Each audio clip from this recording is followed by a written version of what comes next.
What's going on, guys? Sawcasm here, and I'll get into a formal introduction in a second, but first, real quick, I want you guys to check out this clip right here. This kind of sets the pace for the rest of the video. Now, you notice my team is scattered throughout the map, and I'm kind of taking the road less traveled by, and my only objective in this game is to win the game. That's it. I'm playing completely solo, and I like to do this sometimes. I like to go into a match and matchmaking by myself and set my objective as to just win. You know, I really don't care about how many deaths I get. It could be 100 and I would be satisfied as long as I get the win. So that is 100% my goal. I know a lot of people say, oh, that should be your goal all the time, but the truth is sometimes I kind of set little objectives for myself, such as like getting a nuclear or something like that. But in this situation I was actually going strictly for the win and playing solo, like I said. So you kind of need to change your playstyle a little bit to do this, especially on a consistent basis when playing solo. You know, you really want to be selfless, and that's kind of the point that I want to promote in this video. You see right here I hop on the bomb, which a lot of people tend to ignore. You know, like I said, I'm not against playing the objective. Some people think that I don't like to play the objective, but usually I kind of take a risk versus reward factor into mind. Like if I'm on a really high kill streak, I might be avoiding that objective, and you know, so that I could possibly get a big kill streak, such as a swarm dog, something like that, that will help us defend or plant the objective a lot easier, and you know, hopefully make our chances of winning a lot better. So you really have to kind of think to yourself if it's worth it or not. Now, another thing I want to point out, kind of like I said at the beginning of the video, you know, I'm really trying to play selfless just for the win. Now, what I do is usually look at the map on the top left, which is an amazing tool because you can see where your teammates are, and on top of that, where they're looking. So you can see what part of the map they're defending or, you know, attacking from.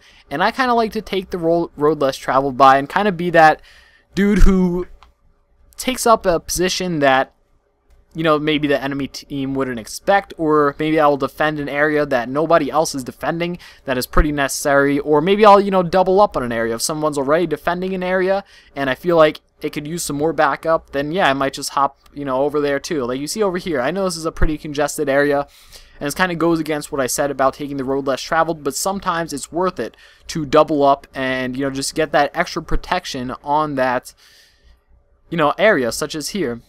Especially congested areas such as a bomb site, it's going to be extra important for you guys to kind of focus on that area, because that obviously is where a lot of the action is going to go down, and that's kind of just how it has to be. And you know, I don't want to say all my games playing solo, because some games are just completely unwinnable when you are playing solo. Some games are unwinnable even when you're not playing solo, but especially when you're playing solo, there are unwinnable games. But I kind of try to minimize that as much as possible, and when I'm only going for the win, I can usually maintain, you know, a 70% win rate, I want to say.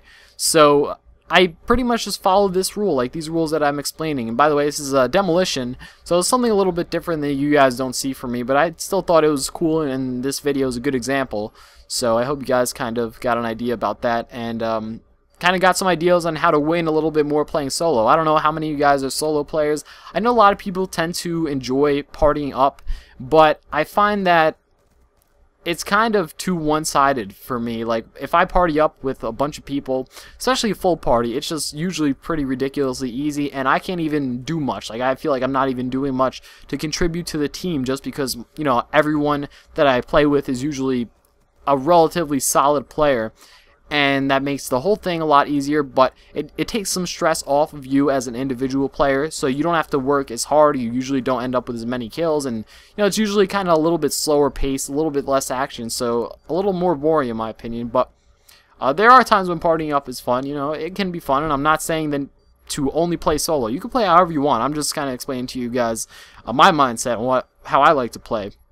So sometimes I do like to do these things, kind of these challenges, where I try to go on a win streak solo, and it's just fun for me. So try it out, you know, and try these tips. Let me know what you think. Maybe I'll do a part 2 to this video on how to win more playing solo, because to be honest, I think this is not necessarily an important thing, but if you can do well solo, then it's going to make playing in a good party a lot easier, and it's going to make you overall a better player. So Yeah, that's about it, guys. Hope you enjoyed. Thanks for watching. Feel free to leave a like if you did enjoy it. If you hated the video, sure to dislike it. Leave me in the comments. Unsubscribe. Let me know if you want to see part 2 of this. Thanks for watching. Bow! Final kill cam. Bow! Final kill cam. Deja vu. Bow! Bow! Fart noise. Why are you still watching?